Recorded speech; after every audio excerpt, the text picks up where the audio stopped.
Hi guys, welcome back to my channel. Today I am going to be talking about all things breastfeeding because I feel like, well, I get a lot of messages about it on my Instagram. A lot of new mums and people that haven't breastfed before, and some that have breastfed before and just haven't had the issue that they've had before. And that is half the reason why I'm doing this, and the other half of the reason is because, well, I breastfed both of mine, Henry more so than Lily, and it's something that I really enjoyed most of the time. And I just thought that I would do a little vlog just giving you some tips and my story on breastfeeding and the benefits and anything surrounding breastfeeding basically. So okay, so I'm going to start by sharing my story. So basically I've got two children. I've got Lily, who's 5, and I've got Henry, that's nearly 3, and I've both breastfed them, Henry the whole time, and Lily, unfortunately, I had to stop that when she was very little, so I didn't get to breastfeed her as long as I'd like. Unfortunately, half the reason why I stopped is because I got a lot of mixed advice from healthcare professionals and people that I know, giving me a lot of different ideas, and I just got way too confused. And I was a young mum as well, so I was only 18 when I had Lily, so to be honest I didn't know what was right and wrong, and it just I got in a big basically had a massive meltdown, and I just decided to stop. So anyway, I'll go back to the beginning. So I had Lily when I was 18. She was not planned, but equally amazing. So Lily is now 5. When I was pregnant with her, I had it in my head that I was going to breastfeed, and I had it in my head from the beginning. I have this big, not a fear, but I have a thing about germs, and I felt like if I breastfed her, I would be giving her a better start and more likely that she would be healthier and not pick up so many bugs. So that was my theory on why I wanted to breastfeed.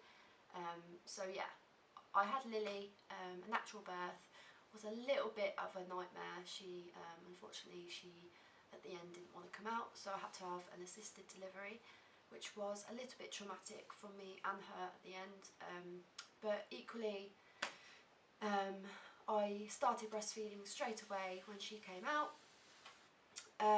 All went really well.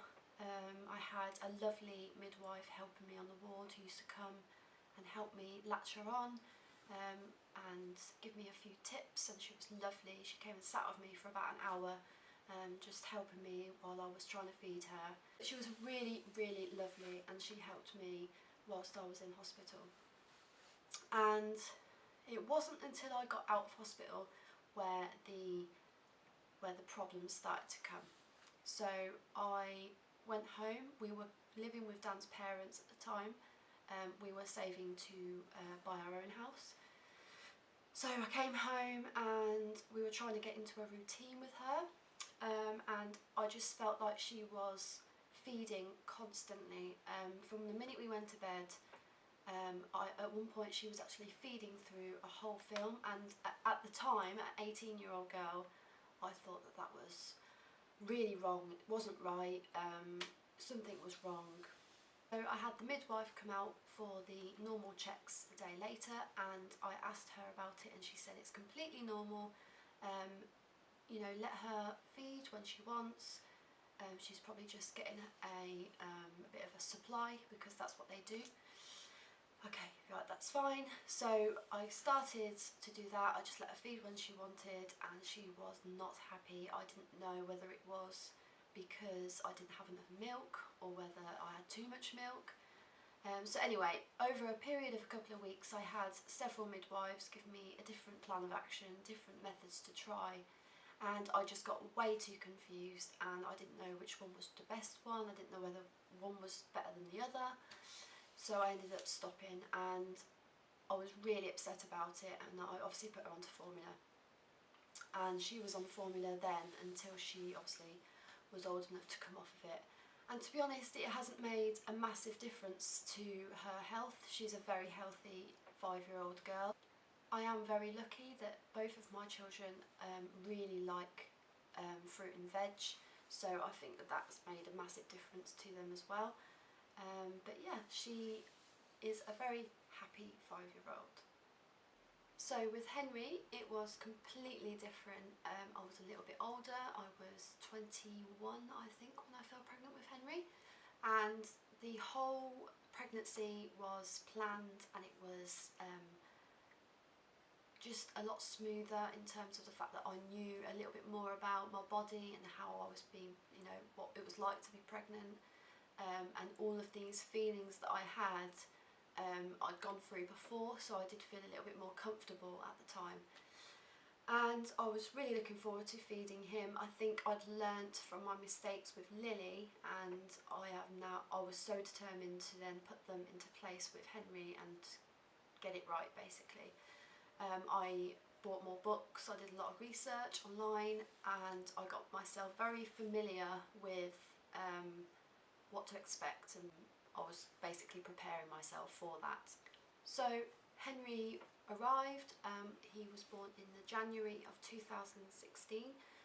He also came in a natural birth, and we were actually put into a birthing centre for him, so the experience in general was a lot more calm and chilled, and it was really lovely in there. I would definitely recommend, if you have a low risk birth, going to a birth centre, because it was absolutely amazing.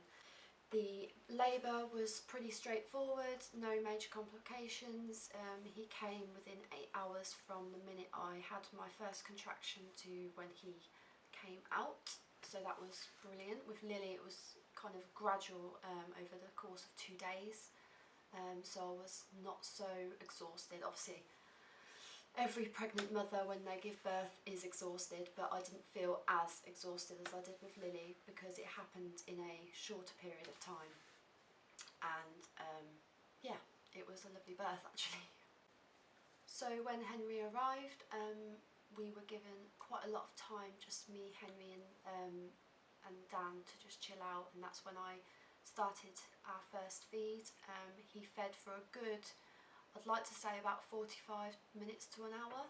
He was quite happy just laying there, getting familiar with everything, obviously getting familiar with us. But yeah, feeding went really well in hospital. I actually did stay overnight with Henry as well as I did Lily, so I got that time in hospital, just me and him, to just let him get used to it basically. And then when we came out again, went really well, very smoothly. I felt a lot more relaxed because I knew that it would feed a lot, whereas obviously with Lily I didn't know that that was a thing. Very naive, I know. And yeah, we went okay for, I'd say, probably a month with no major issues. So when Henry was about, I'd say, 8 weeks old, I noticed that his feeding was changing. He was very unsettled, didn't want to be at the breast. He would move a lot, cry a lot, kick his legs like something was bothering him, and it was every time I took him to the breast. You could tell he was hungry, but the minute I put him on, he would move about, shake, scream, and it was just very, very stressful for both me and him, which obviously meant he didn't sleep well because he weren't getting enough milk, and he was starting to lose a little bit of weight as well. So it was a little bit scary. So obviously with my more settled breastfeeding state with Henry than I was with Lily, I got in contact with the breastfeeding support lady that is in my local area, and I found her online and I got her number. I gave her a call and I basically explained everything that had gone on and what he was doing. She came out to me and straight away she said, yep, he's got a tongue tie. So that was that. And as bad as it sounds, it was actually a relief, because I thought, right, it's something that we can fix, it's not something that I'm doing. So once the tongue tie had been done, obviously it takes a while for Henry and me to get used to everything again. Obviously for him it felt like a completely different way of feeding, so we spent a good week or two just staying in the house and letting him get used to a new way of feeding and having that new movement on his tongue, because he had a high palate as well, which obviously is something that we can't fix. It's just something that he will always have. But within a couple of months he had doubled in weight, and the difference on his chart was sort of like a big jump up instead of like a gradual line. So the midwives were really happy, and they were happy for me to continue breastfeeding Henry, and we did so until he was he was 2 in the January and we stopped in the March, so he was just over 2 when I decided to stop. Henry would have happily carried on, but I had a hen do to go to that required that I had to stay over 3 nights in Brighton. That was my hen do. Then we had the wedding and the honeymoon, so I thought it might be better to stop it before that because I'm going to be away from him for such a long time anyway. The benefits of breastfeeding: there are loads and loads of benefits of breastfeeding, both for you and the baby. The amount of vitamins that are in breast milk, you can't duplicate the vitamins and all the goodness that is in breast milk. It's one on its own. No one can try and make the same thing. It's got that many in it. It will literally, I don't think anyone would ever be able to find out exactly what is in breast milk. Another benefit of breastfeeding is definitely the bond that you have. Henry absolutely loved at feeding time. It was a time for him to be close to me, and it was also a time for me to sit down and relax, because obviously I had to sit down and feed him. So I made a cup of tea before, I put the telly on, and I would just sit there and enjoy it with him. Another benefit would definitely be cost. Obviously breast milk is on tap, you don't have to pay for it, it's there whenever you want it, so it's very cost effective for families. I definitely saved lots and lots of money with breastfeeding, because I think the tins are about £10, £12 each. So obviously you go for a lot of those when they're babies, so yes, it's definitely good on your bank. Another benefit would be for mums as well. It's good for preventing ovarian cancer, breast cancer, heart disease as well, and for you and baby for that one as well. And for the child, it can stop them from having poor immunities to bugs and stomach related illnesses, ear infections, less likely to have skin reactions and asthma, diabetes for the child as well. The health benefits are endless with it, and I definitely agree. Henry's immune system is so much stronger than Lily's in terms of, they both catch colds, but I feel like Henry definitely gets over his a lot quicker than Lily, and he definitely has it a lot milder as well. Obviously breastfeeding can be quite a controversial subject, obviously when people haven't been able to breastfeed properly, and there are some people out there that are completely against breastfeeding, and everyone has their own opinion, and I understand that, but breastfeeding is the most natural thing in the world, and if you can do it, great. If you can't, it's also fine. I've had to formula feed Lily and I've breastfed Henry, and to be honest, as amazing breastfeeding is, formula feeding Lily wasn't that bad. She's perfectly healthy, like I said. It also meant that Dan could do a lot more feeds, and she was perfectly healthy. So I think mums that are formula feeding their children shouldn't be judged so harshly as they are at the moment, because like the famous saying is said, feeding is best, and that is all that really matters. One last thing before we end today, basically I just want to give you a couple of essentials that I found very handy when breastfeeding. You can buy these massive shawls that you can buy to cover up when you're in public. They're not necessary. A muslin is perfectly suitable for that, and they are a lot cheaper and you can buy a lot more of them. So a muslin, wherever you go, if you feel a little bit less confident in public, is definitely an essential part of your baby bag. Also, another essential would definitely be a hand pump, which is a manual pump. They range from about £15 to £25, and you can get them in most places now. Mothercare, Argos sell them, and actually a lot of food superstores sell them as well, like Tesco's and Sainsbury's and Asda and places like that. they are very handy when you are out or you're away from your child. If you had to go out for the night with a friend, you can just pump while you're out, and they are quite small, and I managed to get mine in my bag when I went to London with my friend for the day, so they are definitely handy essential to have.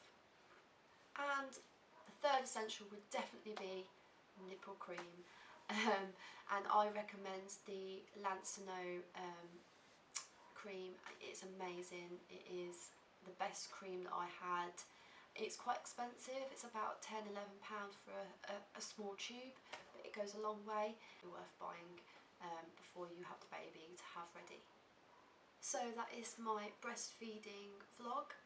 My question, if you have any questions, then please comment below.